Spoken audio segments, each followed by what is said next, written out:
నీతు నీకు రామాయణం గురించి చెప్పా కదా, ఇప్పుడు ఇక్కడ కనిపించేది ఏ సన్నివేశమో చెప్పగలవా?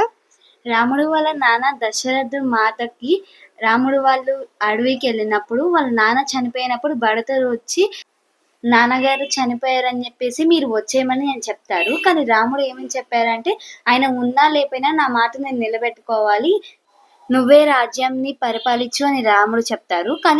కానీ భరతుడు ఏమని చెప్తారంటే నాకు రాజ్యం పరిపాలించే అంత సమర్థత లేదు అని చెప్పారు.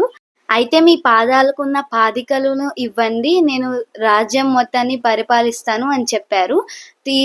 పాదికలు తీసుకున్న తర్వాత 14 ఏళ్ళు మొత్తము రాముల వారి పాదికలతోనే అయోధ్య రాజ్యాన్ని భరతుడు పరిపాలించాడు. ఈ వీడియో కనుక నచ్చితే ప్లీజ్ మా ఛానల్కి లైక్ చేయండి, షేర్ చేయండి అండ్ సబ్స్క్రైబ్ చేసుకోండి. ఇలాంటి ఎన్నో వీడియోలు మా ఛానల్ నుంచి మీ ముందుకు తీసుకొస్తాం. Thank you for watching.